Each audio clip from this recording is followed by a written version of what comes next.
2013 সাল নিজ মেয়ের হাতে খুন হন বাবা মা। এই বিষয়টি নিয়ে সাথে সাথে সারা দেশে তোলপাড় হয়ে যায়।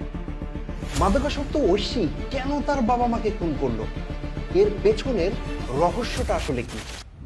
অনেক বিশেষজ্ঞরা বলছে বাবা মার কাছ থেকে অবহেলা, উদাসীনতাই ঐশীর এমন পরিণতির জন্য দায়ী। সেই দায়িত্বগুলো সঠিকভাবে পালন করার মাধ্যমেই একজন সন্তান মানুষের মতো মানুষ হয়ে ওঠে। কিন্তু আপনি বিশ্বাস করবেন কিনা জানি না, এমন অনেক বাবা মা আছে যারা এই দায়িত্বের খুঁটিনাটি বিষয়গুলো জানে না। আমি আবার সব বাবা মার কথা বলছি না। একজন সন্তানকে সুন্দরভাবে বেড়ে ওঠার জন্য আপনার প্রিয় সন্তানকে কিরকম পরিবেশ দেওয়া দরকার, বাড়তি বয়সে কোন কোন পুষ্টিকর খাবার খাওয়ানো উচিত, কখন থেকে ধর্মীয় শিক্ষা দেওয়া দরকার, কিভাবে সন্তানকে নৈতিক মূল্যবোধ শেখাতে হয়, একটা পারিবারিক লাইব্রেরি সন্তানের উপর কতটা পজিটিভ ইম্প্যাক্ট ফেলে, সন্তানকে আদর্শ মানুষ হিসেবে গড়ে তুলতে এই দায়িত্বগুলো সম্পর্কে একজন অভিভাবকের খুব ভালোভাবে জানা উচিত।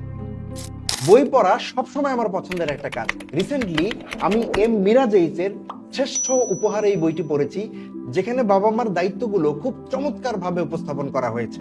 এখানে তিনি যেমন বাবা মার দায়িত্বগুলো খুব সুন্দর করে তুলে ধরেছেন, পাশাপাশি সন্তানের করণীয়গুলো খুব সুন্দরভাবে বুঝিয়ে দিয়েছেন।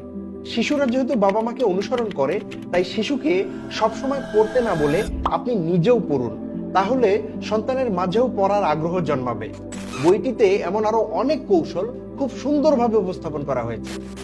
দেশে ও বিদেশে একাধিক বিশ্ববিদ্যালয়ে শিক্ষকতা করার অভিজ্ঞতা থেকে স্বনামধন্য লেখক এম মিরাজেইচের এই শ্রেষ্ঠ উপহার বইটি আসলেই একটা শ্রেষ্ঠ উপহার। তাই আমি বলবো, আপনারা যারা সন্তানের জন্য একটা সুন্দর ভবিষ্যৎ কামনা করেন, তাদের জন্য এই বইটি হতে পারে একটা কমপ্লিট গাইডলাইন।